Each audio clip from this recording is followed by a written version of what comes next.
Just in relation to TUS, CE and RSS, I suppose question number one, will the pension arrangements that have now applied to CE apply to TUS and RSS supervisors? It would be totally anomalous if they don't. Now, the second thing is, you said that there are vacancies on RSS. Have you any data as to the number of people on RSS pre-2014 and post-14 by family formation? Now, the point I'm making is this.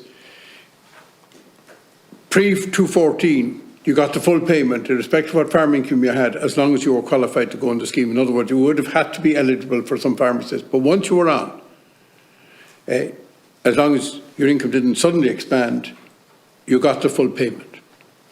Now, post-14, that changed. And you got the basic single rate payment, but where there was a couple and dependent children, they then took from the amount of payment above that, they took from it the farm income. And what that meant was that for single people going on RSS, it was as attractive as ever. You got the full 230, whatever, payment per week. But for a couple with children with a farm income, they potentially only got the top-up, i.e. the 20-odd euro top-up per week. And I think if you examine the figures, you'll find that post-2014, the main number of people who joined were single. That it became totally unattractive to people who had a partner or dependent children, who had dependents on the scheme. And therefore, if you want to make that scheme attractive and go back to its original roots, the simple thing is to reverse the means test, meanness of 2014, which undermined the whole principle of the scheme. But the principle of the scheme was that the European policy was to keep families on the land. And this was how you could have full-time farmers that were nearly full-time, because most farmers, either themselves or their spouse, can give you 19 hours a week. Now, I think it'd be interesting, I always believe, go back and get the figures. So if you could do an analysis of the makeup of the people who joined after 2014, was it disproportionately single people with no dependents? And was a different mix, did a different mix apply pre-2014? I think it was 2014 was the year they changed the rules. Now, the second thing, I really, really welcome the idea that you'd review TUS and CE, and you said you were talking to stakeholders, or TUS, I think, in RSS you said, and you were going to talk to stakeholders. There's 2 points I'd like to make. One is, we'd have a special consultation. I don't think we should have to go into the public consultation. I think as a committee, before you write your report, because it's a terrible thing when we get the final report and then you can have the consultation with us, but we don't really have an input at that stage. I think the collective wisdom of the people who are doing the clinics, and you be one of them and the minister be another, is actually more valuable than vested in stakeholder groups many times. And I'm not saying anything against them, but they're coming from a particular objective. And I often find the recommendations coming from groups like that often miss what we're picking up on the ground, the day-to-day realities of how these work out on the ground. Can I also suggest to you that you consider flipping CE and TUS? Now, what I mean by flipping CE and TUS is this. That a long-term unemployed person that's to go on a scheme, a community scheme, would first of all be seen as an activation scheme, so get all these opportunities of education and whatever. And, you know, in some cases, to get activated and to get a job. However, we all know, the practicing politicians here all know, that there's a fair number of people who do quite good work on a CE and a TUS scheme, who you will never commercially employ. There is a massive difference between the two. And I had experience of, before politics, in employing people in both schemes simultaneously in the community work I was doing.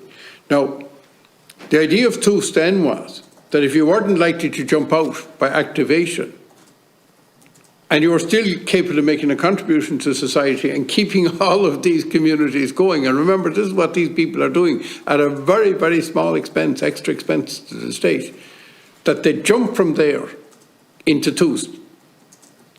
Now, it was finance that flipped it and put the one-year cap on it. And therefore you keep these people engaged who are very, very unlikely to get employment. And anybody who tells me that there aren't people there who you could train forever and educate forever, who are unlikely ever to hold on a commercial job, you might as well have told me that if I got enough music lessons, I'd be able to play music. I can't. I wish I could. There are lots of things that people can't do, and there's nothing wrong with them, really. Quite entertaining, Deputy Ó Cuív, if you were playing music. It would be very entertaining, but unfortunately, I did all the music lessons, but I never learned to play music. Aristos O'Brien, you might come back on that. Thanks, Deputy. There's a few things there on the pension issue, and I assume you're referring to the gratuity for the CE supervisors. To my knowledge, the WRC decision was specifically in relation to... So they now have to take another WRC decision, go through the loop, or is the government just going to cap up?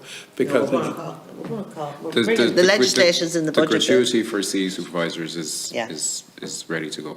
Yeah, I know that, but are you going to follow that up, or will we have to go and say to all the RSS and TUS to go into the WRC and win the case on the precedent that what's good for the goose is good for the gander? I suppose we're constrained by the WRC decision at the moment. No, you're not constrained. Generosity is never constrained. It's only... Indeed, that's a fair point.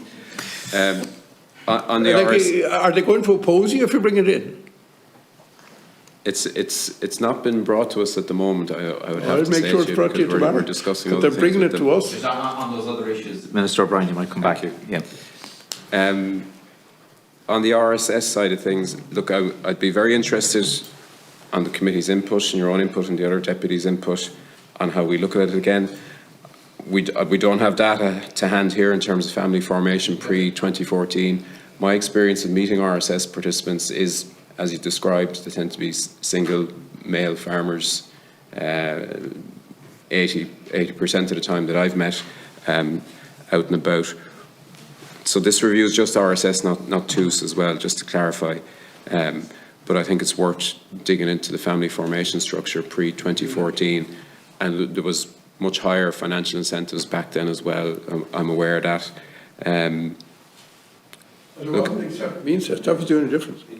Let the Minister just respond. I'll try my best just to touch at least on the other points that were made. I mean, I suppose there's a broad range of people who are on CE schemes at the moment. I take your point on that. The broad qualifying criteria for most of them is job seekers allowance, and I suppose that's where the call is made as to whether someone could theoretically be eligible for employment. It's at that stage the call is made. I'd be very slow to say to anyone that they would never be able to get a job in the real labour market. I think we have to be very careful of doing that. Notwithstanding the point you make, there are a lot of people who are very distant from it. But I think it's that key call that's made when the application is made for job seekers allowance is where that decision is made. I think it's worth saying as well that there are flows in both directions between CE and TUS, and I think it can work well for people going in both directions that way as well. So there are just some initial comments, but we'd be wise to take the wisdom of the broadest group of stakeholders that we can when we're looking at RSS, because I do very much want to kind of go back to basics and see what we can do to keep small farmers on the land.